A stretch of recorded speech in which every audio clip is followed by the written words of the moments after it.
Bună seara tuturor! Cu o mică întârziere datorată dificultăților tehnice. Eu sper să se audă, să se vadă bine, pentru că în seara asta avem o prezentare foarte, foarte importantă, care mie mi-este în primul rând foarte importantă și atunci vreau să rămână pe grup aici, să rămână de referință. Pentru că sunt atât de multe situații, sunt atât de multe aspecte și nuanțe ale acestor conflicte, încât este necesar să înțelegem bazele. Chiar și pentru cei care fug de aceste explicații, eu zic că în seara asta o să vă convingeți că ăsta e adevărul și că nu are cum să fie altă cauză și nu au cum să fie alte explicații pentru aceste conflicte motorii. Nu sunt ușor de înțeles, dar odată ce înțelegem mecanismul care stă la baza lor, eu vă asigur că o să înțelegeți absolut tot. Am încredere în voi. Așa că, să nu mai pierdem vremea, o să încep cu prezentarea și anume, am pregătit niște slide-uri. Eu la început am crezut că o să fie ceva așa ușor, o plimbare de primăvară și după aia m-am trezit că sunt aproape 40 de slide-uri, deci pregătiți-vă. Am făcut slide-uri foarte detaliate. De ce? Pentru ca să puteți să faceți pauză când vă uitați la înregistrare și să vă faceți print screen-uri. Dar, încă o dată, pentru a studia materia asta, e nevoie nu numai să stați pe telefon și, vorba Elenei, în același timp în care eu prezint, voi să tăiați cepușoară și cu mintea să fiți la mâncarea de mazăre pe care o faceți mâine. Trebuie să vă concentrați un pic, altfel nu merge. Da? Dar v-am dat toate detaliile. Toate detaliile. Vă garantez că după live-ul ăsta se va ridica ceața și vor deveni toate limpezi ca lumina zilei. Hai să vedem. Deci, începem cu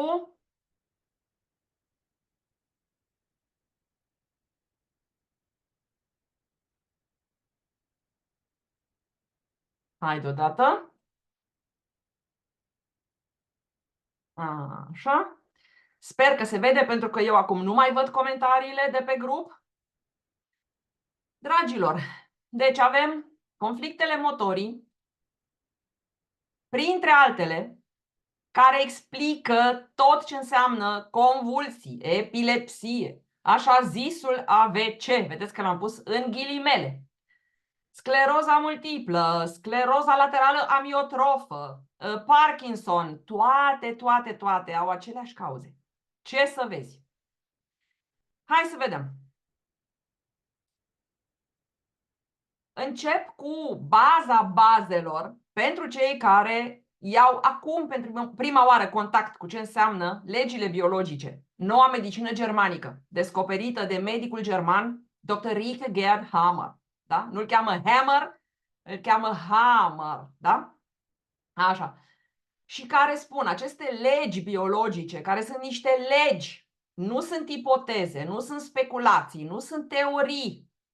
Ele sunt niște legi de fier care se aplică întotdeauna fără excepție. Asta îmi place mie, că e ca o tabla mulțirii în biologie. E formula magică, e bagheta magică dacă vreți. Vreți o baghetă magică? Asta este. Și care spune că orice așa zisă boală este de fapt un program biologic special care se desfășoară, începe cu un șoc conflictual care ne afectează la nivel psihic, cerebral și organic, ne lovește existențial, ne ia pe neașteptate, îl suferim în izolare și nu-i găsim o rezolvare relevantă, imediată.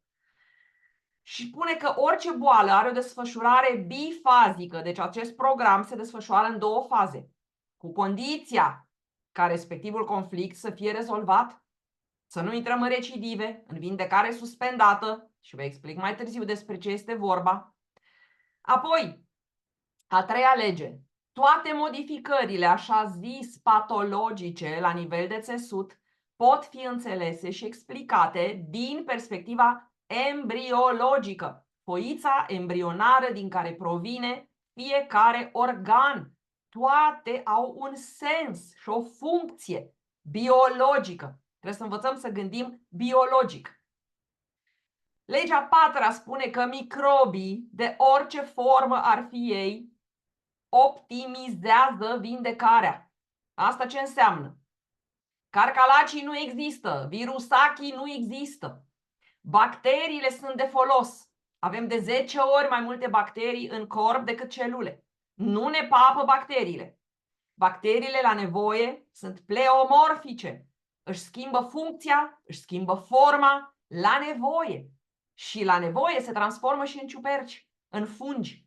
După care, după ce au terminat treaba, curățarea gunoiului de la nivel de țesut, ele se retransformă în bacterii și apoi dispar. Pentru că biologia, asta ne spune biologia. Și chintesența celor 5 legi este că orice așa zisă boală este de fapt un program biologic special cu sens. Hai să vedem.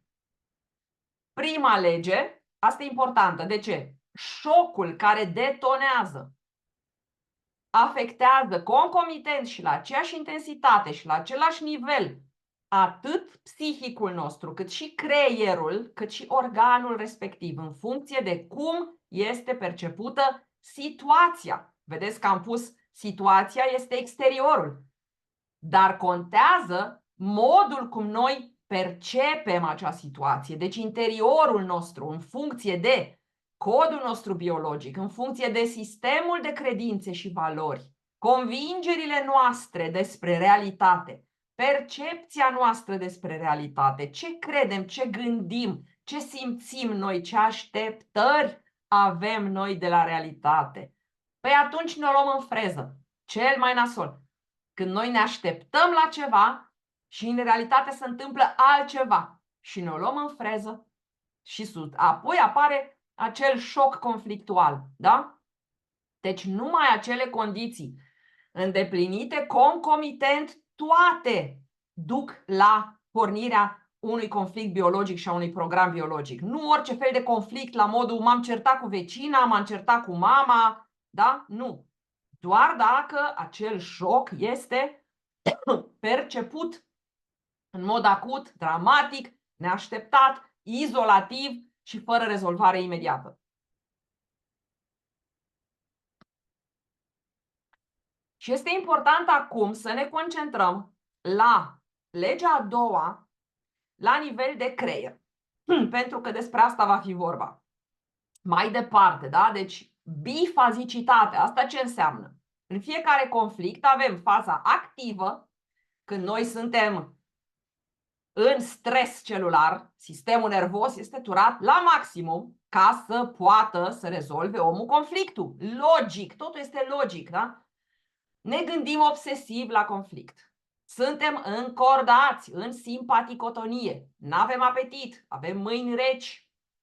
Dar la nivel cerebral se formează niște inele concentrice foarte bine conturate în acel loc din creier în care este reprezentat organul respectiv cu care noi practic am perceput conflictul.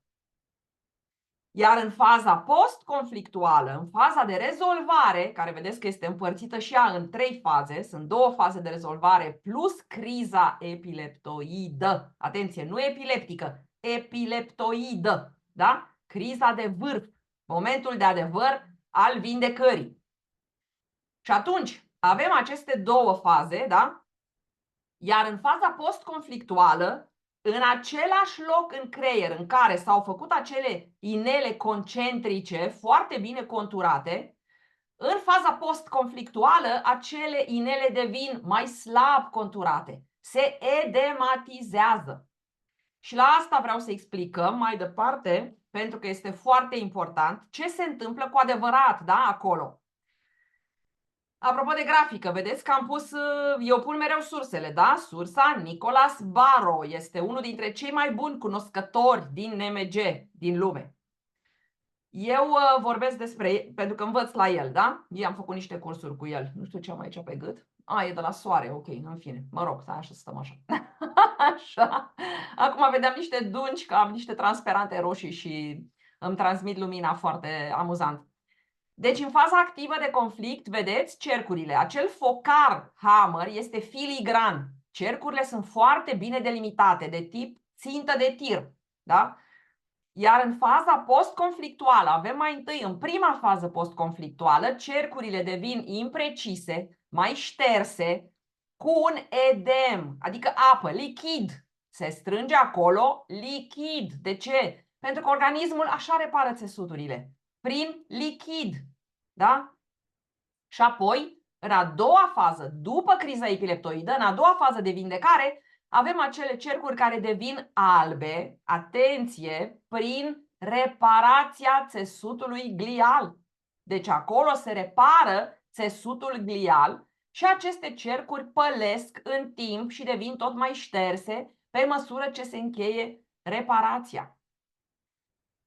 Mai concret, mai desenabil, avem faza 1 de vindecare post-conflictuală A, în care se mai numește și faza exsudativă. Atenție, cei care vă duceți să faceți exsudate, nu e exudat, este exsudat, da?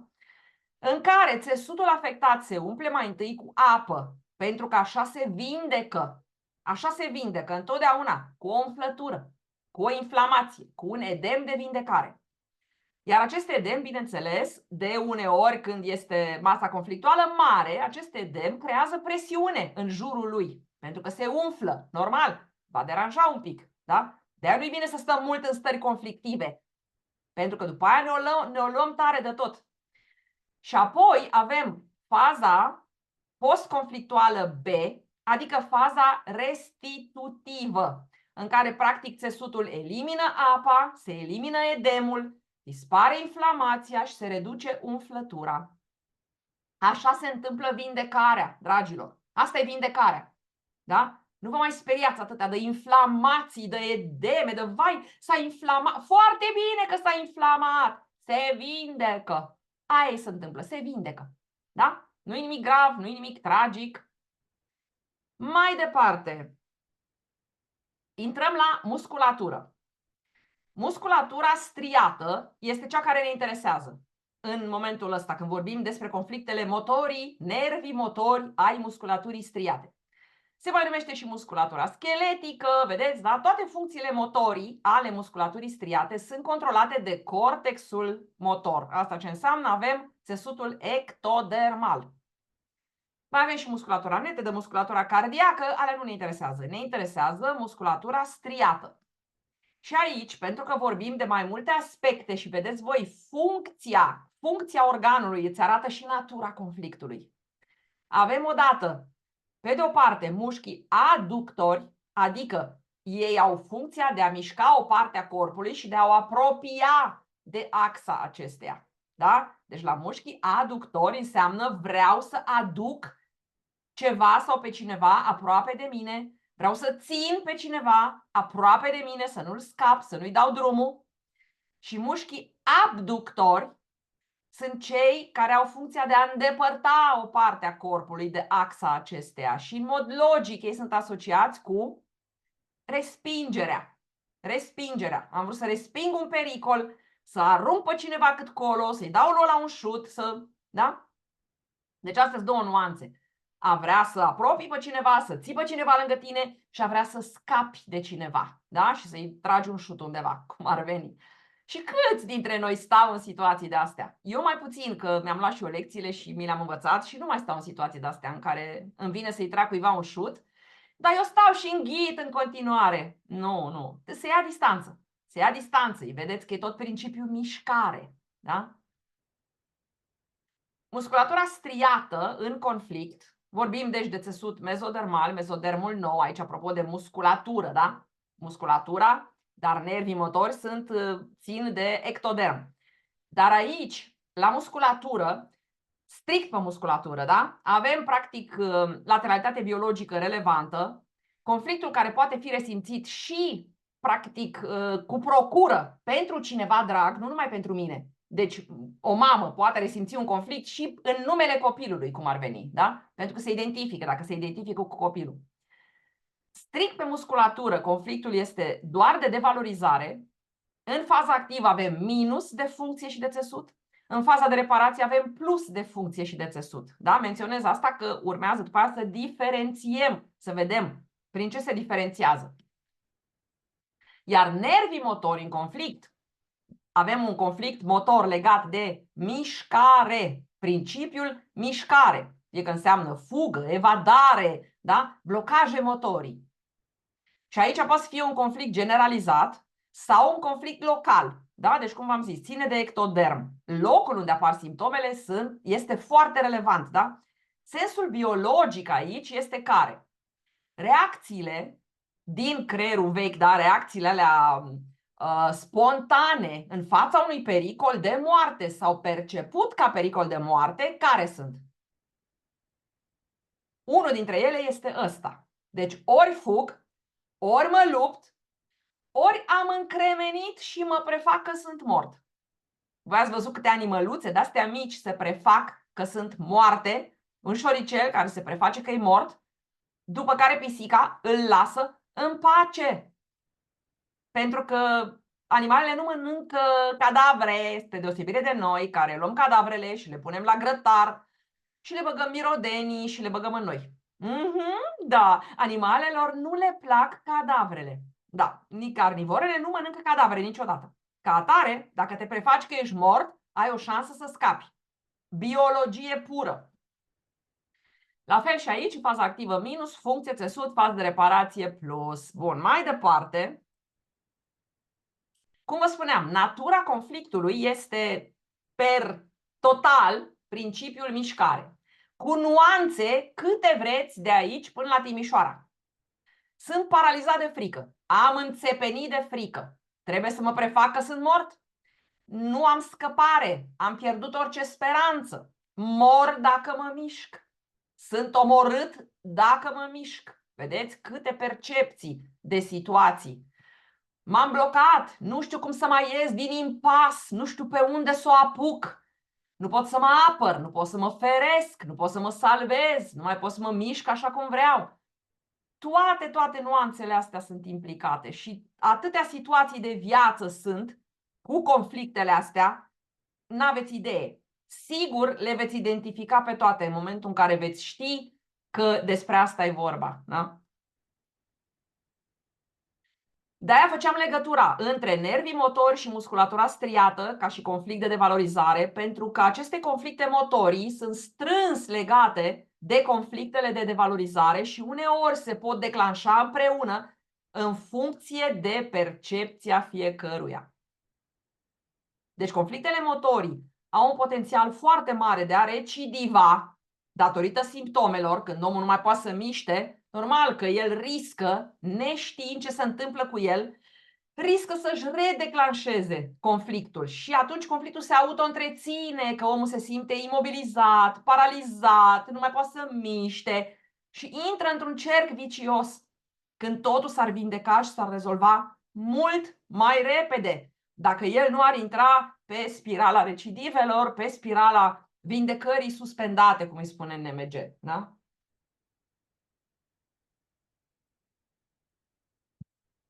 Eu sper că mai sunt încă live, trebuie să mă uit pe grup să văd dacă mai vorbesc degeaba. Sper că așa, nu vorbesc degeaba, nu? Nu mi-arată live, nu știu, sper că nu s-a închis. Eu vorbesc în continuare, cineva să-mi dea un mesaj pe privat dacă s-a întrerupt, ca să știu. Dar eu zic că mergem mai departe. Bun, avem un tabel preluat tot de la Nicolas Baro. Stați așa că vine soarele acum și mă... Așa, nu e ok. Gata, acum ne-am făcut roșii. Ai, Doamne, mor cu luminile astea. Așa, nu contează. Aoleu, acum zici că sunt la radiografie. Băi, ești nebun. Deci nu mai contează, lăsăm așa cu lumină și cu toate astea. Vorbim așa. Deci, avem un tabel de la Nicolas Baro pe care eu vi l-am tradus în română. Ca să înțelegeți cel mai bine diferența în toate fazele în funcție de țesut. Deci cum reacționează nervii motori cu inervația corticală și cum reacționează musculatura cu inervația trofică. Adică în faza activă, vedeți că la nervii motori avem funcție redusă, împiedicări, posibile sincope de mișcare, dar acolo nu se observă foarte tare. La musculatură se observă Acolo vine cu atrofia mușchilor, cu slăbiciune musculară prelungită, dacă faza activă se prelungește. Iar în faza de reparație A avem la nervii motori paralizia flască și tulburări de coordonare. Asta se observă, că omul nu mai poate să se miște. Da? Depinde de gradul de intensitate a conflictului. Poate nu mai poate să miște o mână, poate nu mai poate să vorbească, poate nu mai poate să-și mai miște jumătatea corpului. Dar el nu știe că e în faza de rezolvare și aia este doar temporară. Iar la musculatură, în faza de rezolvare, avem inflamație și din cauza inflamației o funcție redusă a mișcărilor. Tot cu scopul ca omul să stea naibii liniștit, ca organismul să poată să repare. Asta e sensul biologic, da? În criza de vindecare la nervii motori avem acele convulsii, crizele de așa zisă epilepsie, da? Uneori generalizată în funcție de intensitatea și locurile conflictului, iar la musculatură avem crampe musculare și spasme musculare, de obicei localizate. Și apoi urmează regenerarea. Și cum spune acolo jos, fără frică, pentru că majoritatea crizelor epileptice, epileptoide, nu dau simptomatologie musculară. Trecem prin multe de genul ăsta, fără să avem niciun fel de epilepsie și crize epileptice și mai știu eu ce. Da? Avem acum, în ce privește paraliziile, avem 3 tipuri de paralizie. Pareze, paralizie, da? Odată este paralizia motorie, deci practic consecința unui conflict motor legat de mișcare, fugă, evadare, a ține pe cineva, da? Deci blocaje motorii, cu convulsii și spasme în criza de vindecare. Și aici este aspectul motor, care înseamnă semnale nervoase de la creier spre organ. Și avem paralizia senzorială, care vine de la un conflict de separare legat de a percepe, a simți, a percepe un pericol, care în biologie este esențial, sau a se simți separat de turmă, care în biologie la fel duce la moarte. Da? Și aici, în criza de vindecare, avem leșin sau o absență letargică. Așa zisele zile reci le numea Hammer, în cazul în care se prelungește. De obicei este un moment foarte, foarte scurt. O să vedeți imediat despre ce e vorba.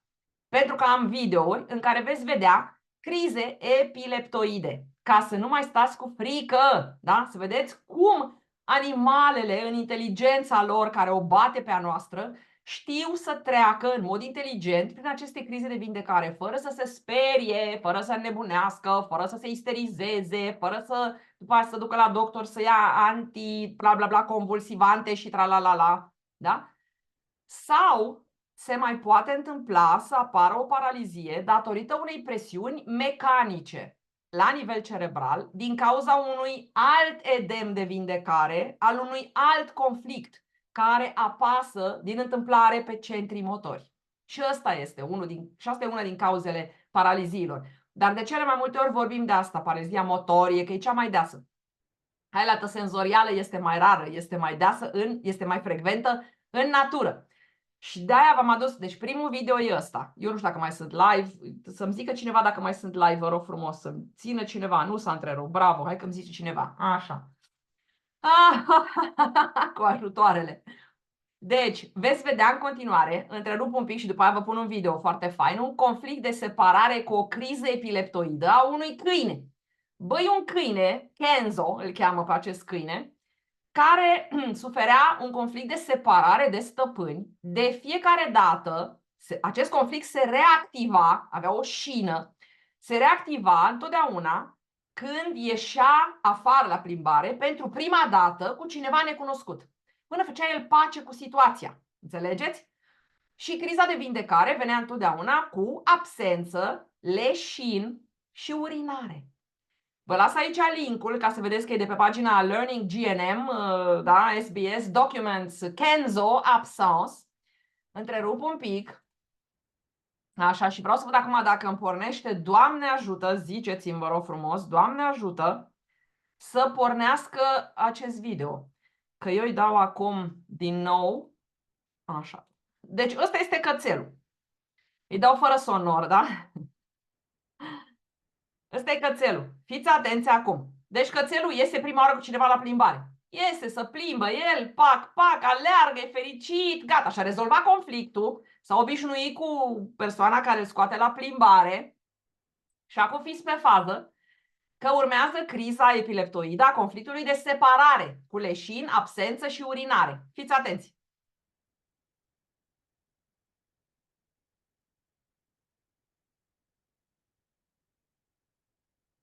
El e leșinat.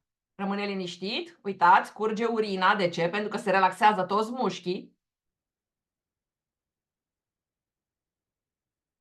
Asta între timp îl filmează și vorbește. Kenzo, Kenzo. Dacă numărați pe ceas, nici 20 de secunde nu sunt.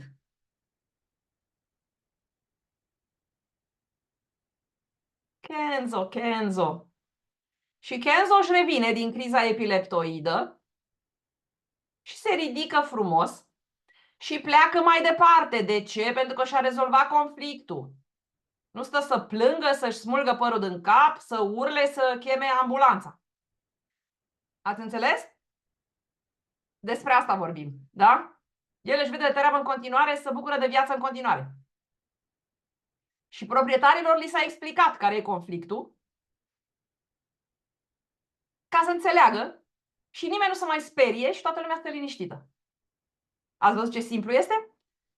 Bun, mai departe. Deci, pe ăsta să-l închidem. Continuăm cu prezentarea. Mai departe, stați așa că... Așa. Deci, avem criza asta de...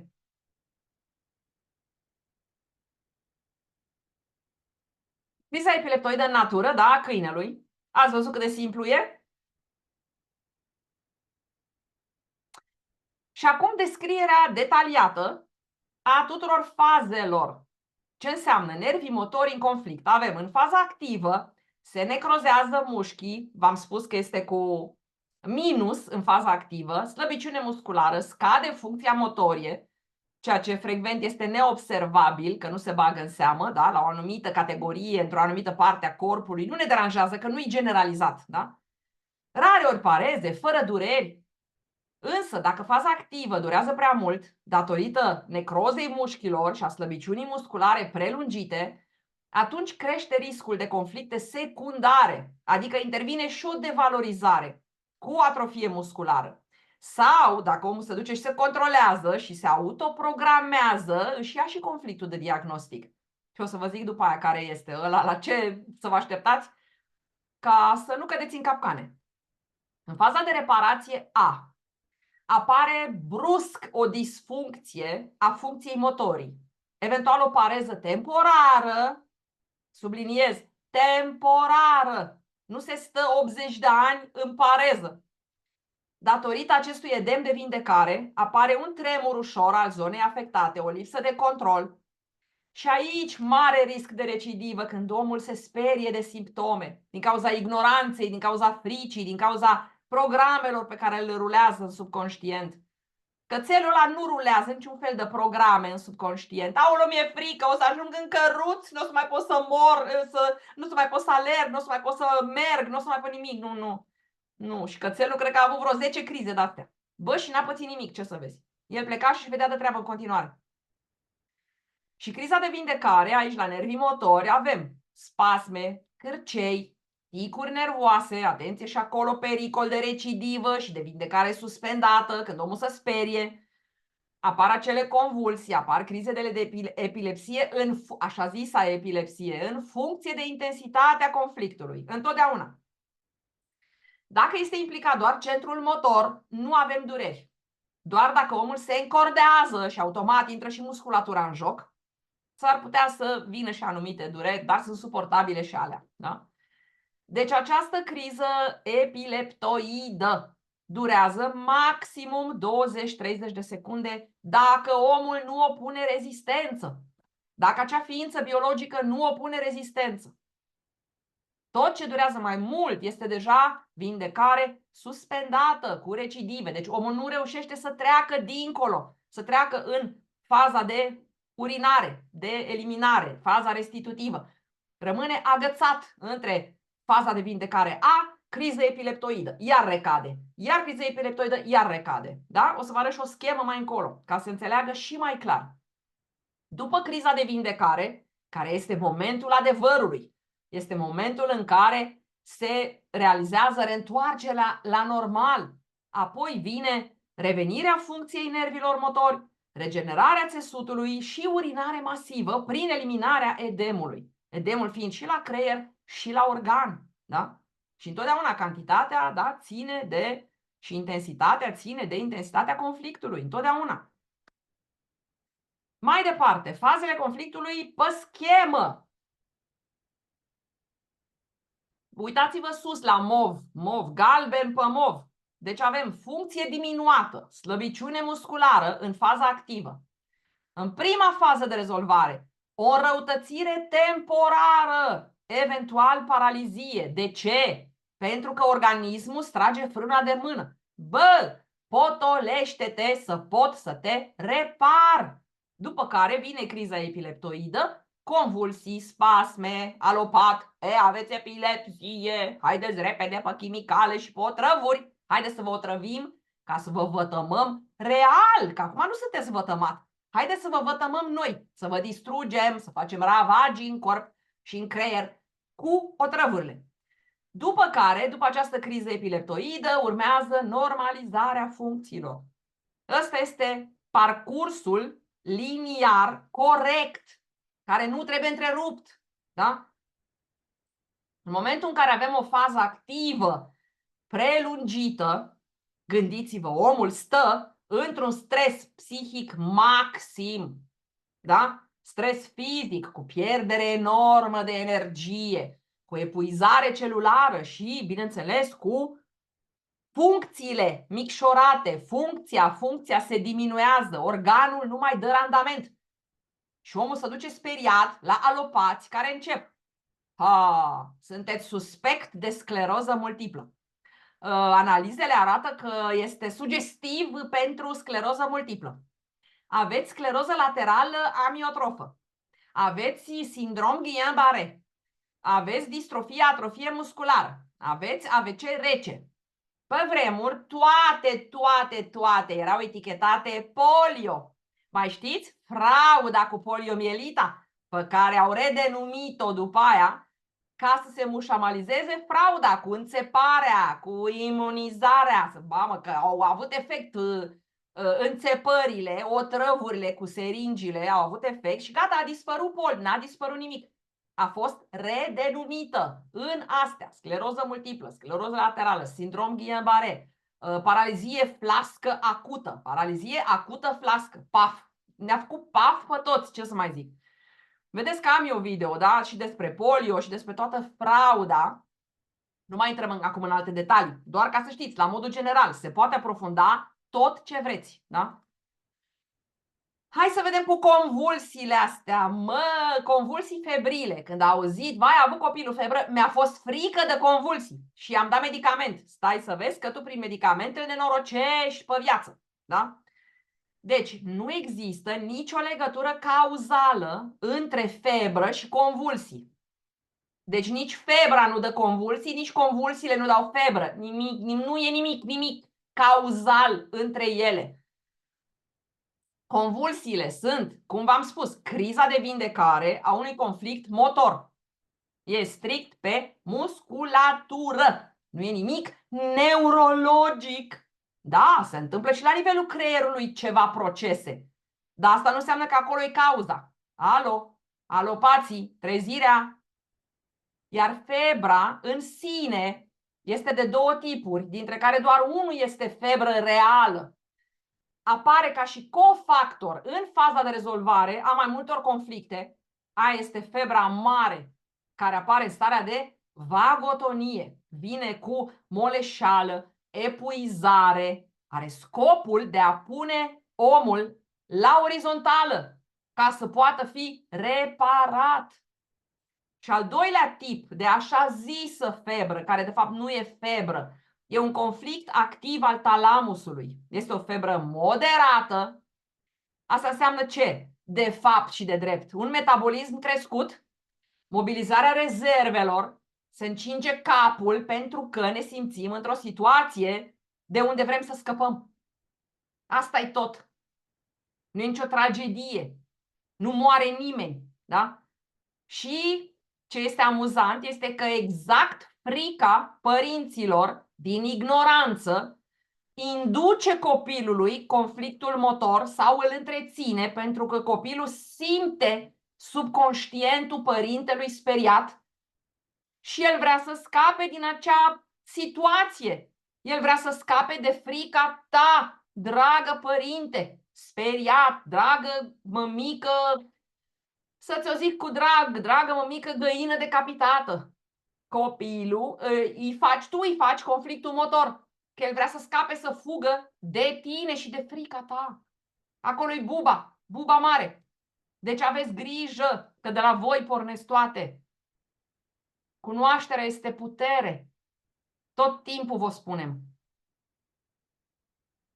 Ia că cu medicamentele astea anticonvulsive, fix astea pot duce la meningite, encefalite, panencefalite. De ce? Pentru că ele întrerup brusc faza de vindecare și dau tot organismul peste cap.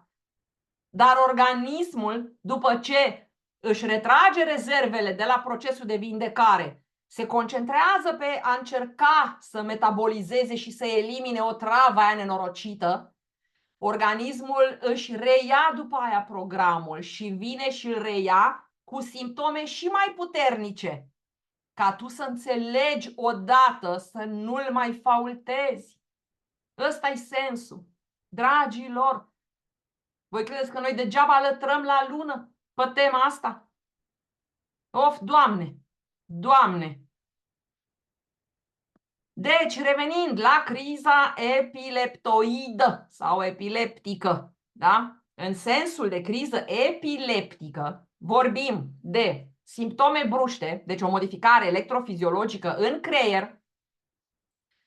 Unele se numesc criză focală, da? Deci o criză, așa zis, epileptică, fără simptomatică generalizată. Gândiți-vă așa, în alopatie se diagnostichează epilepsie când au loc minimum 2 crize în decurs de 24 de ore sau alopații estimează ei risc mare de repetare și dacă te duci la ei, ei întotdeauna estimează risc mare de repetare și întotdeauna au ei niște medicamente de-alea făcute cu o travă la mare stil, pe care hai să le băgăm în copil, ca să evităm riscul mare de repetare și în felul ăsta bușim sănătatea pe viață. Da? Deci o criză epileptică nu înseamnă epilepsie.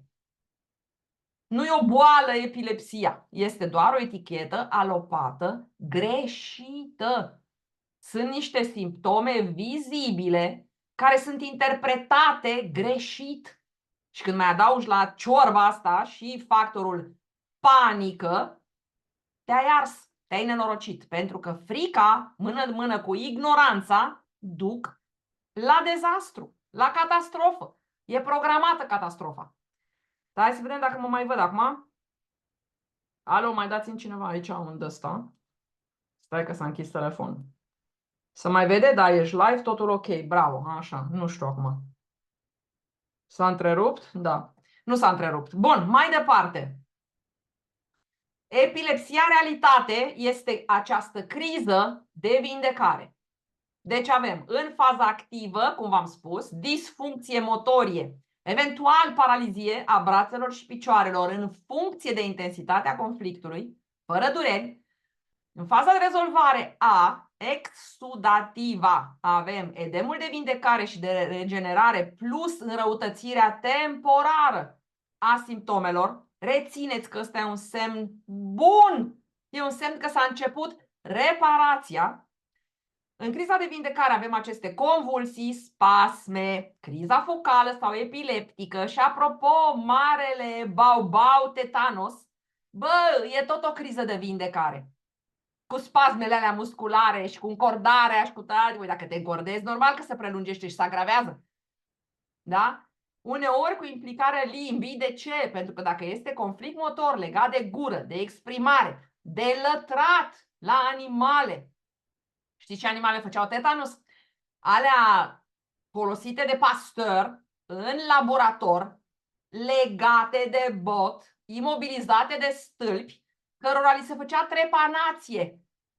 Alea făceau tetanus și spasme și normal că aveau conflict motor. Erau imobilizate și torturate. Oameni buni, treziți-vă odată, vă rog din suflet. Treziți-vă. Da? Și faza de rezolvare B este faza restitutivă, care înseamnă eliminarea edemelor prin urinare, frumos, apoi cicatrizarea țesuturilor și vindecarea definitivă.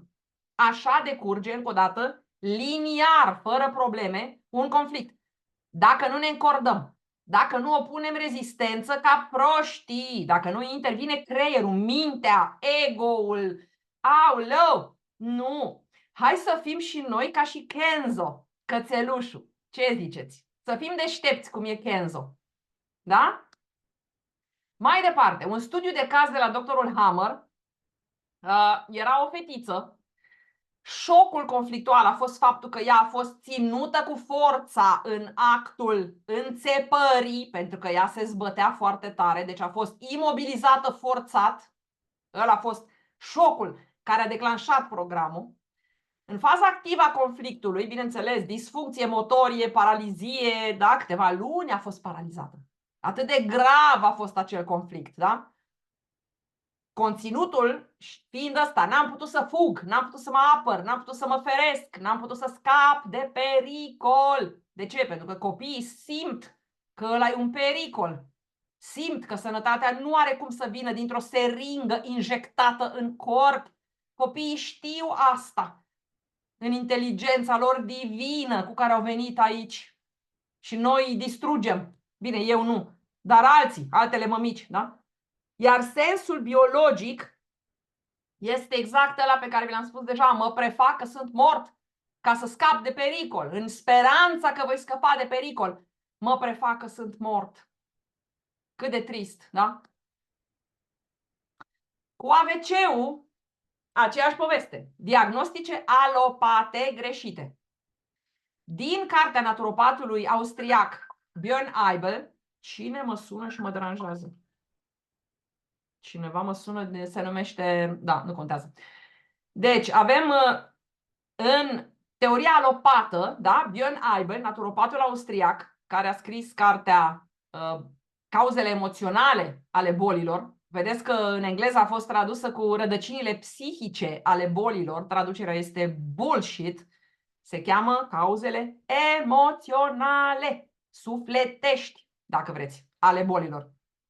El a spus așa: conform teoriei alopate, un așa zis accident vascular cerebral ar fi cauzat fie de un vas de sânge închis, adică insuficient oxigen în zona cerebrală, infarct ischemic, accident ischemic, bla bla bla, fie de o hemoragie cerebrală sau intracerebrală, și rezultatul ipotetic al lor, că n-au avut cum să constate empiric nimic, ar fi pierderea de neuroni. Bă, dar ce să faci? Că în realitatea biologică, vasele astea blocate sunt mult mai rare decât se crede. De ce? Pentru că natura are soluții la orice. Natura se adaptează imediat, pe loc. Asta ce înseamnă? Că vasele de sânge ale tuturor organelor, inclusiv ale creierului, sunt aranjate într-o rețea de tip plasă, conectate toate între ele. Deci o eventuală așa zisă ocluzie a vreunui vas întotdeauna va fi corectată prin așa numitele vase colaterale și formarea rapidă de noi vase de sânge. După doctorul Hammer, inclusiv această hemoragie intracerebrală apare foarte, foarte rar. Deci medicii caută adesea în van hemoragii cerebrale. Sunt cazuri cunoscute în care niște chirurgi au vrut să opereze sanchi, tumori cerebrale, i-au deschis doar la calota craniană și a ieșit apă, pentru că era edemul de vindecare. Înțelegeți? Ei, la imagistica lor, nu pot diferenția între sânge, apă și țesut glial. Nu au cum. Ei doar văd formele și trag niște concluzii. Și formele vi le-am arătat. Inel edematos, alb, când se repară țesutul, ei acolo interpretează tumoare cerebrală. Bă, și cum se face? Că dacă faci un CT în fiecare săptămână, acele inele se modifică din exterior spre interior. Ele scad. Pe care tumoare cerebrală se dezvoltă din exterior spre interior. Adică se micșorează. Crește micșorându-se. Cum? Alo? Un pic de... Da? Deci diagnosticele de infarct ischemic, accident ischemic sunt îndoielnice. Sunt interpretări alopate. Da? Ce avem aici, într-adevăr, sunt conflictele motorii. Cum diferențiem? Hai să vedem, da? Știți că există un AVC rece și un AVC cald. Adică simptomele, de fapt, da? Sunt încadrate ca și AVC. În realitate, la ceea ce ei numesc un AVC rece, avem un conflict motor în faza activă. Adică pareză, atrofie, slăbiciunea mușchilor afectați, etichetați alopat, totul etichetat alopat ca scleroză multiplă, scleroză laterală, știți, paralizie flască acută, bla bla bla bla bla bla bla, în funcție de intensitatea conflictului. Iar la AVC-ul cald este același conflict motor în faza de rezolvare, adică refacerea cu edem, întotdeauna, înrăutățirea temporară a funcției musculare. Aici se etichetează de multe ori, ați avut un puseu de scleroză. Știi că e pe pusee, ați avut un puseu. Aici e risc mare de recădere în faza activă, cu atrofie musculară puternică și progresivă, când omul intră în hipnoza diagnosticului și crede ce îi se spune și pune botul la diagnostic. Acolo începe adevărata nenorocire. Pentru că după aia totul rulează de la sine, rulează pe pilot automat, tu te-ai autoprogramat la ceea ce urmează să se întâmple, pentru că deja te vezi în cărucior, deja te vezi imobilizat, deja te vezi paralizat complet pe 18 ani de aici încolo. Da? Acolo e adevărata tragedie, la mintea noastră și la jocurile pe care ni le facem noi cu mâna noastră. Mai departe, exemple concrete de conflicte motorii avem. Asta am înțepenit de frică, e foarte frecvent la bebelușii ținuți cu forța la înțepare, copiii smulși cu forța dintr-un loc, puși în țarc singuri, împotriva voinței lor, nu pot să iasă de acolo, da? Nu am putut evita un accident, atenție, asta cu accidentul este într-adevăr cea mai frecventă sursă reală a conflictului motor. În urma unui accident se întâmplă, da? Am vrut să evit accidentul și n-am putut, am vrut să fug și nu am putut, vreau să scap de mama și nu pot, mă simt ca într-o capcană și vă dau un exemplu concret de studiu de caz mai încolo.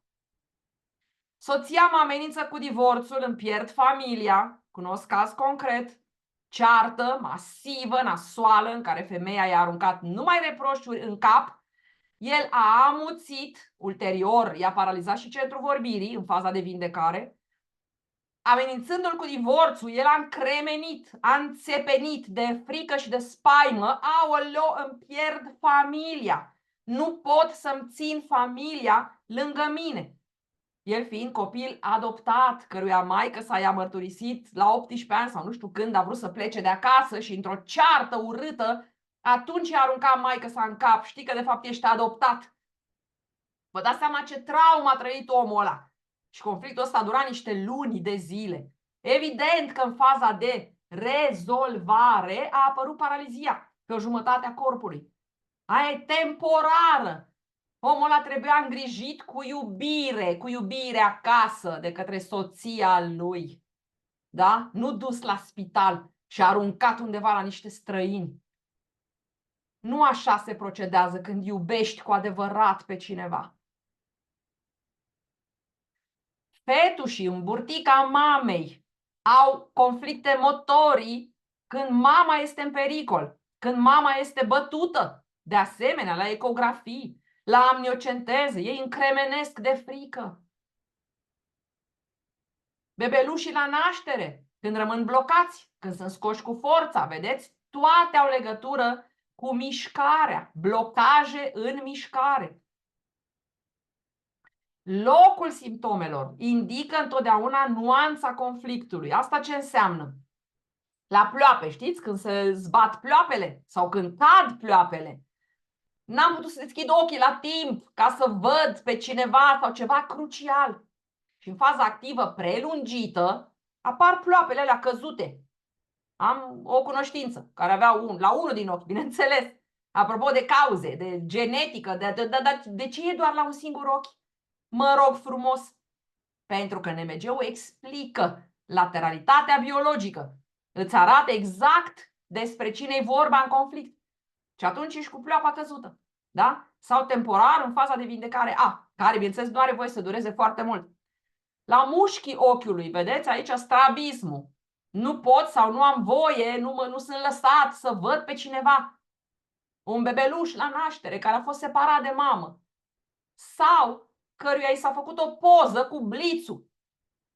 Și are strabism și ochiul îi bate spre interior. Când îi bate spre interior, tu te ferești.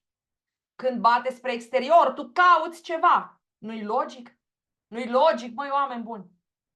La obraz, apropo și de trigemen, dar și de mușchii ăștia, nervii, nervul trigemen, da? Ce pareză facială uneori la conflicte masive de tip m-am făcut de râs, am fost umilit, pălmuit, dezonorat, da? La limbă, la musculatura vorbirii sunt conflicte legate de vorbire, de am rămas mut, am amuțit, nu mi-au ieșit cuvintele din gură, nu știu ce să spun. Așa spunea bărbatul amenințat de soție că îl părăsește, că nu știu ce să spun. Păi de-aia în faza de vindecare ți-a paralizat și centrul vorbirii, că nu ai știut ce să spui. Îți rămân cuvintele și țipetele în gât. Da? La tetanus, faci spume la gură. Pentru că începe criza epileptoidă a limbii și normal că se mișcă, da? Are spasme, convulsii. Normal că e cu spume. Încă o dată, nu este nimic din care să se moară. Dar abia după aia, dacă intri în capcana să crezi toate aberațiile, acolo e cu pericol. Acolo se agravează și acolo se întreține conflictul.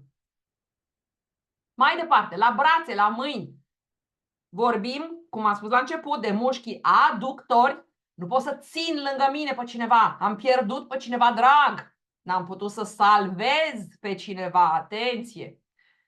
Sau mușchii abductori. Nu pot să resping și să mă apăr. Sunt ținut cu forța la înțepare, la abuz sexual. Sunt atacat din spate. Deci toate nuanțele. Eu vă dau doar exemple. Restul vă gândiți voi. Da? La spate, la umeri. N-am putut să mă feresc de un pericol din spate. La picioare. Nu pot să scap, să fug de prădător. Că în natură, ce înseamnă supraviețuirea? Să fugi, să scapi de prădătorul care îți vrea viața. Că el vrea să te mănânce. Da? Nu mai găsesc scăpare, nu pot să fug, nu sunt destul de rapid ca să nu rămân în urmă, nu țin pasul cu ceva. Da? Tot ce înseamnă asta. Mișcare, mișcare, mișcare. Și acum o să ne uităm împreună la un video bestial. Cât l-am căutat, dar am înnebunit și l-am găsit.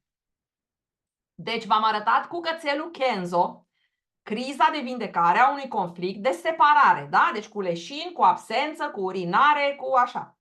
Acum o să vedeți în natură o parte, nu e înregistrat tot, dar o parte relevantă cu criză de vindecare cu tot a acestui conflict motor. Vedeți în poză deja antilopa cu prădătorul. Da? Și acum hai să vedem video. Deci mie mi-a plăcut la nebunie. La nebunie mi-a plăcut acest video. L-am pus fără sonor, tot așa, să nu avem pe fundal alte chestii, să-mi șteargă ăștia așa. Și o să vorbim, în timp ce ne uităm, o să vorbim și o să vă arăt exact, sper că se vede, mă rog. Așa. Eu vă descriu. Vedeți prădătorul cum a prins-o și o ține de bot. Ca să o imobilizeze, eventual să nu poată să respire, da? Ca să nu poată să fugă. Vedeți ochii mari, dilatați. Ea acum face pe moarta. Vedeți ăștia care filmează? Ăștia erau, uite, mai apare câte un mutant de ăsta pe aici. Ăștia erau în safari, da? Erau în safari, în excursie până în Africa. Și întâmplător au prins scena asta. Uite cum îi cade capul. Antilopa, deci se preface că e moartă. Ăsta prădătorul să uită, să vadă cine vine. Vine cumva vreun dușman, vine cineva. Nu, pac, gata, o iau de nou. E a mea. Și acum ia să vedeți cum în natură, animalele se ajută între ele. Bă, apar două maimuțe. Fiți atenți acum. Apar două maimuțe calme, liniștite, dar hotărâte. Ele vor să salveze antilopa, fiți atenți. Ăsta, prădătorul, stă să uită, încearcă el să transmită energetic ceva, dar maimuțele vin foarte decise. Ăsta iar încearcă să nu, e a mea, gata, pac, a fugit. Pentru că maimuțele nu au frică de el. Fiți atenți, una chiar se duce după el. Băi, alo, vezi ce ai făcut acolo? Lasă în pace antilopa. Acum concentrați-vă pe antilopă. Vedeți, burta este imobilă. Deci ai putea jura că e moartă. Da? Maimuța asta pleacă liniștită, gata, mi-am făcut datoria. Ea zici că e moartă antilopa în continuare, e paralizată în continuare. A intrat ușor în rezolvare, dar este paralizată. Funcțiile sunt în continuare complet reduse la minimum. Încet începe să înțeleagă. Gata, pac, se umflă burta, vedeți ce frumos, respiră.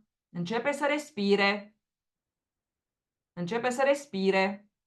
Din păcate, înregistrarea nu a prins prima fază de vindecare complet. Deci se întrerupe la un moment dat și intră direct în criza epileptoidă. Deci ea a stat o perioadă așa. Încet și-a revenit. Încet a început să se miște. După care oamenii au filmat când ea era direct în plină criză epileptoidă. Haideți să vedeți cum decurge. Să vedeți cât de fain e. Video ăsta este demențial. Deci îți ia toată frica. Îți ia toată frica pentru că înțelegi, bă, dacă o antilopă e atât de deșteaptă. Hai, bă, să fiu și eu ca antilopa. Da? Ea respiră, se reface. Pac, criza epileptoidă. Dacă vă uitați cu atenție, unde tremură cel mai tare? În zona capului. De ce? Pentru că acolo a fost prinsă de prădător. O vedeți cât de liniștită stă? Ea tremură frumos. Tremură, convulsii, stă liniștită, nu se sperie. Convulsiile se reduc în intensitate. Criza epileptoidă se încheie frumos. Ea e liniștită, își vede de treaba ei. Convulsiile se reduc din ce în ce mai mult. După care, iată, gata băieți, s-a terminat conflictul. Am plecat acasă. V-am pupat. Ceau, ura și la gar. Ați înțeles cât de superbă este biologia? Ați înțeles cât de frumos funcționează totul? Ca să nu mai stați cu frică, să nu mai stați cu frică, vă rog din suflet, să nu mai stați cu atâta frică. Mai departe. Deci eu v-am lăsat și linkul aici, da? În caz că vreți să căutați, găsiți aici frumos. Da? Ăsta e linkul, criza epileptoidă în natură. Dacă vreți să mai urmăriți o dată, ca să scăpați mai departe de toate fricile. Continuăm. Am ajuns la scleroza multiplă. Băi, nu știu cât e ceasul, dar eu vă țin cât trebuie să vă țin acum. Care vă uitați bine, care nu, ura și la gară. Scleroza multiplă înseamnă, înainte de orice altceva, hipnoza diagnosticului. Deci v-am spus, dacă acolo puneți botul, v-ați ars. Adică, Sunteți suspect de scleroză multiplă, nu o să mai puteți merge. Gata, ți-ai luat șocul. În măduvă îl resimți, da? Acolo detonează conflictul secundar. Aoleo, nu o să mai pot merge. Care brusc devine conflict principal generalizat și apoi este întreținut în continuu pe buclă dacă omul crede acel diagnostic care i s-a pus. Deci avem o programare hipnotică. Da? Self-fulfilling prophecy. Deci dacă ne autoprogramăm în felul ăsta, corpul livrează, atenție, corpul livrează fix ceea ce gândim noi, fix ceea ce credem noi. Încă ceva, ce e interesant, că alopații pun diagnostic de scleroză multiplă atât în faza activă, cât și în faza de rezolvare a conflictului. Când de fapt, ceea ce văd ei la remene, acele pete celebre, nu sunt decât niște mici gliome diagnosticate alopat drept scleroză, demielinizare, bla bla bla bla bla, sunt de fapt niște cicatrici gliale rezultate după mai multe recidive motorii încheiate. Da? Asta este de fapt ce văd ei acolo și interpretează catastrofico, tragedio, de ce? Păi ca să vă pună pe medicație, pe viață. Și voi mental vă vedeți în căruț și după care programarea, hipnoza merge înainte. Da? Și se agravează. Logic. Un studiu de caz îl aveți pe grup. Este o postare, da, făcută de cineva de la mine din echipă, care a avut analize, a avut diagnostic de scleroză multiplă în 2014, da? Cu multiple leziuni demielinizante, bla bla bla bla bla bla bla bla bla, da?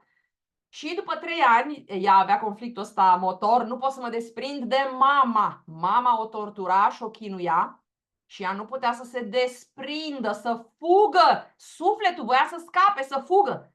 Dar conștiința, creierul îi spuneau, vai, dar este mama ta. Tu poți să mori. Nu contează. Tu nu contezi. Contează doar mama ta. Păi vedeți că dacă încălcați niște legi biologice în felul ăsta, ia că și consecințele. Bă, și după 3 ani de uleiuri esențiale să ce femeia din nou să-și facă remene, să-și facă nu știu ce analize. Gata, au dispărut toate demielinizările. Iată, scrie acolo, fără modificări decelabile. Fără modificări, deci fără mase spinale sau paraspinale cervicale decelabile, bla bla bla bla bla. Ăsta din 2022 nu știa de diagnosticul ei din 2024.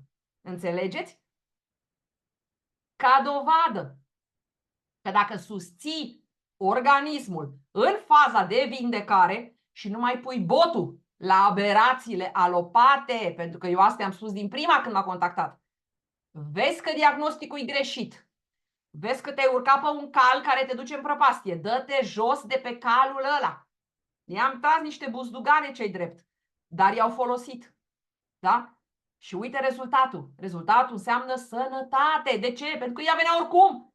Dar când tu susții organismul cu niște molecule naturale și ești și cu psihicul puternic, ești și în postura de cunoaștere, nu mai stai în frică, nu mai pui botul, nu te mai duci la controale, la investigații, la analize, la de ce, ca să fii tot în același cerc vicios, să rămâi tot la mâna lor?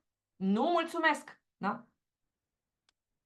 Și am ajuns și la Parkinson. Asta e ultima. Deci, Parkinsonul, atenție, alopat, îi se spune că este o boală degenerativă, neurologică, idiopatică. Asta sună savant și este cacamaca spanaca. Idiopatic este o denumire generică dată unor fenomene patologice de cauză necunoscută. Adică, în momentul în care au zis doctorul, este ceva idiopatic, el indirect îți spune, habar n-am. Nu mă mai întreba că habar n-am. Dar ia aici rețeta asta cu 48 de medicamente și înghite-le pe alea. Și după aia ne mai vedem ca să-ți mai dau încă 84 pentru efectele la alea 48. Da, fix așa rulează, da? Deci avem la Parkinson simptome, da? Avem tremor, deci tremuratul, care implică frica, evident, da? Frica în oase, frica în mușchi, tremuri în continuu, normal, de frică. Bradichinezia, ce înseamnă asta? Mișcări lente, încetinite. De ce? Animalul se furișează, pâș, pâș, pâș, pâș, încercând să scape de pericol. Că totul este pe pericol existențial, perceput ca pericol existențial. Cineva ți amenință viața. Da? Și mai avem hipertonia, adică rigiditatea musculară, care înseamnă tot înțepenire de frică. Da? E același conflict. Sunt aceleași nuanțe diferite ale aceluiași conflict motor. Mai departe.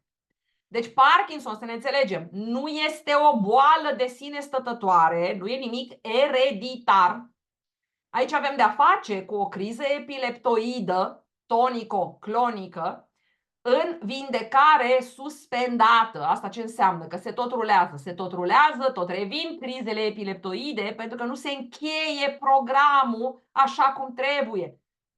Și conflictul ăsta întotdeauna se auto-întreține și se agravează prin diagnostic. Normal, pentru că omul vrea să fugă și de diagnostic. Vrea să scape și de diagnostic și nu poate. Nu poate decât prin cunoaștere. Gândiți-vă, este un conflict la Parkinson. Este un conflict de mișcare legat de putere, autoritate, frică. Și aici avem diverse nuanțe. A tremura în fața altora sau alții tremură în fața ta sau vrei să tremure alții în fața ta. A vrea să schimbi ceva sau pe cineva cu forța, cu orice preț. A nu avea puterea de a salva pe cineva, de obicei de la moarte. Și este tipic la bărbați sau la femei foarte, foarte masculine. Da? Deci țineți cont. Putere, autoritate, frică. Și a vrea să salvezi pe cineva. Avea puterea să salvezi pe cineva. Deci așa arată, da? Apropo, tot de la Nicolas Baro, sursa, ce înseamnă activitatea conflictuală recidivantă cu crize epileptoide repetate. Deci avem șocul, faza activă, rezolvarea de conflict, criza epileptoidă, după care se recade în șocul conflictual, faza activă, rezolvare, criză epileptoidă prelungită. Se ia de la capăt, iar se rezolvă, iar vine criza epileptoidă, care durează și mai mult, iar se recade, iar se reia de la capăt, iar se rezolvă, iar vine o criză epileptoidă și mai prelungită. Din frică și din încordare. De acolo vin toate. De la frică, de la neînțelegerea simptomelor și de la încordare, dragilor. Nu vă mai încordați, orice ar fi. Deci la orice conflict, orice simptome ar fi, nu mai opuneți rezistență. Nu vă mai încordați atât. Nu e chiar atât de greu. Deci, vorbim de semnificația simptomelor la mâini în special, pentru că acolo începe. De obicei, la Parkinson, la mâini începe. Da? Deci, aveți două idei de bază și după aia vă dau exemplul clasic. Da? Deci, caz de manual pentru Parkinson. De semnificația simptomelor la mâini înseamnă asta. Nu am putut să țin pe cineva lângă mine sau să salvez pe cineva de la moarte. Sau n-am putut să resping sau să mă apăr de cineva. De exemplu, o autoritate care vrea să-mi impună ceva cu forța. Și acum, la Parkinson, exemplul clasic de manual este omul ăsta. Cassius Clay, alias Muhammad Ali. Da? Deci Muhammad Ali, Cassius Marcellus Clay, el a trecut prin aceste conflicte. Eu m-am uitat la filmul ăsta, Ali, cu Will Smith, pe care vi-l recomand. Acum când știți ce știți, uitați-vă la filmul ăsta, să vedeți cum în film vă arată pe față. Da? El era prieten cu Malcolm X, pe care îl cunoscuse prin intermediul ălora cu, nu știu ce, cu islamul, cu bla bla bla, cu tralala. Și care a fost asasinat de către cine? Tot de ăia. Înțelegeți? Adică de ai lui, cum ar veni. Sanchi, nu se știe cine la erau unii. Au venit unii acolo care l-au bubuit cu 70.000 de gloanțe. Așa, cu dum, cu toate alea, ca să asigure că moare. Da? Deci de ai lui. Păi și îmi spuneți că ăștia Cassius Clay nu s-a simțit vinovat? Că n-a putut să-l scape, să-l salveze? Că erau prieteni. Înțelegeți? Plus, a fost suspendat din box 4 ani pentru că el a refuzat să se înroleze în armată și să se ducă în Vietnam, să lupte și să moară pentru elita albă din state. El a refuzat, le-a spus, mai bine mă duc la pușcărie. Ăia nu sunt dușmanii mei. Nu în Coreea sunt dușmanii mei. Înțelegeți? Suspendare. 4 ani, el nu a putut să facă cu mâinile ceea ce făcea el. Blocaj motor. Da? Deci primele simptome clar au apărut înainte de anii 60. El a fost diagnosticat oficial mult mai târziu. Da? Deci uitați-vă la filmul ăsta, că e merită. Ali, da? Cu Will Smith. Odihnească-se în pace, dragul de el. A fost un om foarte mândru și foarte demn. Și de-aia și-a făcut conflictele astea. Da? Anyway, în concluzie, ceea ce este crucial la absolut toate conflictele motorii este să rețineți că reacția celor din jur la simptome influențează masiv programul biologic și încheierea lui corectă. Deci fără sirene, fără ambulanțe, fără isterie, cu calm, cu liniște, îngrijirea omului, cu iubire, fără frică și folosiți cu încredere uleiuri esențiale pure, pentru că sunt moleculele vieții care ajută la reparația țesuturilor, la reparația corpului eteric, unde detonează conflictul. Acolo detonează, unde-i sufletul, corpul eteric și sufletul. Dar după aceea se manifestă în fizic, în material, în materia asta densă. Da? Și credeți-mă că nu vă vorbesc doar din teorie. Eu l-am avut în 2014 pe tatăl meu acasă la mine, în plină criză de epilepsie. Cu asta o să închei prezentarea. Deci tatăl meu a avut un conflict motor în anul 2003. Când noi ne-am certat, urât de tot, și el a plecat acasă, supărat, am stat supărați aproape 8 ani. Of, Doamne! Și ne-am împăcat în 2011 și în 2014 el a venit acasă la noi pentru prima oară de când ne certasem atunci. Până atunci ne mai văzusem în România, în Austria, în alte părți, în vacanțe. Și în 2014 a venit pentru prima oară la mine acasă. Asta am mai povestit-o la niște seminare, dar simt să o povestesc acum ca să rămână. Da? Deci ca să înțelegeți că eu nu vorbesc din teorie. Inclusiv în 2014, când n-aveam idee despre ce înseamnă un conflict motor. Nu știam, habar n-aveam. Da? Și totuși am gestionat. Pentru că lui tata efectiv, din senin, din stare de vagotonie, zdran i-a venit criza epileptoidă, adică criza epileptică. Era lângă mine, l-am văzut cu mâna încleștată, cu fața încleștată, îi curgea saliva, se înroșise la față pe o jumătate a corpului, pe jumătatea capului, era roșu vânăt. L-am prins în brațe, l-am pus pe pat și într-o fracțiune de secundă a trebuit să iau decizia. Gândiți-vă, era 2014. A trebuit să iau decizia. Ce fac? Sun la 112 sau mă ocup eu? Și decizia mea, inconștient atunci, dar pe care am aplicat-o după aceea, decizia mea a fost, dacă e să plece, pleacă la mine în brațe. Și în momentul în care am luat decizia asta inconștientă, toate s-au așezat. Primul lucru pe care l-am făcut a fost să respir. Am inspirat adânc ca să se reașeze emisferele cerebrale și să ies din frică. Pentru că normal, când vezi un om în plină criză de epilepsie în fața ta, normal că și ție ți se taie picioarele, mai ales atunci, acum 10 ani, când nu știam nimic despre conflictele motorii, aflasem și eu de NMG, cu sânul, cu alea, totul rămăsese la suprafață. Da?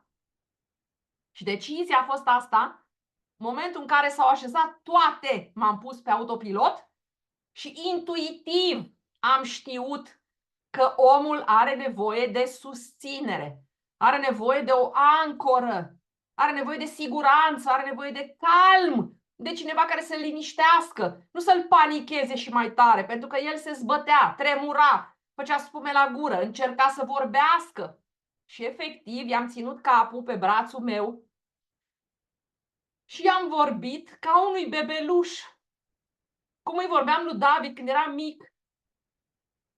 Și îi spuneam: tăticule, sunt lângă tine, ești în siguranță, hai, nu încerca să vorbești, hai, nu te mai zbate, hai, liniștește-te, hai, respiră, hai să respirăm împreună, hai că ai avut o cădere de tensiune, hai, respiră, nu ești singur, sunt lângă tine, ești în siguranță. Și vă jur, pe măsură ce îi vorbeam și îl mângâiam și eram calmă și respiram calm, se liniștea. Ați văzut? Ca la antilopă. Se liniștea. Tremuratul devenea mai puțin, mai puțin. S-a dus și vânătaia de la cap, roșața aia de la expulzarea edemului. Și omul s-a liniștit. După care a dormit 3 ore neîntors. 3 ore în care eu am întors netul pe toate părțile, căutând răspunsul la ce a fost asta. Da? După care s-a trezit, vă jur, ca și cum nu s-ar fi întâmplat nimic. Și pentru mine dovada supremă că acel program s-a încheiat frumos a fost a doua zi, a plecat în România cu avionul. Deci vă zic, ca și cum nu s-ar fi întâmplat nimic. Eu în timpul ăsta mai citind că după criza epileptoidă vine faza de vindecare B, care este restitutivă, de cicatrizare și de urinare, da? Eu a doua zi, când m-a sunat el să-mi spună că a ajuns cu bine acasă, seara, eu m-am gândit să-l previn, că zic să știe omul ce l-așteaptă. Tată, uite, conform NMG, acum o să vină faza de urinare, adică o să elimin foarte multă urină. Și cum credeți că m-am simțit? Câte pietroaie mi-au căzut de pe inimă când l-am auzit așa.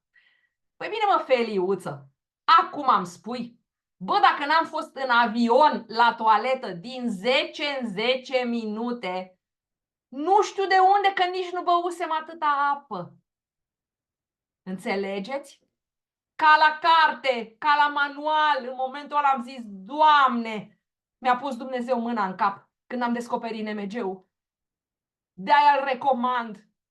De-aia sunt atât de pasionată să învățați și voi, pentru că vă dă atâta putere să gestionați orice ar fi, fără frică, fără panică. Da? Deci asta a fost. Mi-am depășit frica și am acționat intuitiv, instinctiv, știind că el are nevoie de calm, de liniște, de iubire. Despre asta e vorba, dragilor. Eu vă mulțumesc din suflet că m-ați ascultat. Sper că v-a fost de folos. Sper că veți implementa. Sper că se va schimba ceva în viața voastră. Sper că v-am transmis ceva și din pasiunea mea pentru legile biologice. Să aprofundați și voi, că nu e atât de greu. Și la nevoie vă poate salva viața. O seară faină tuturor. Vă las cu bine. Să vă fie de folos.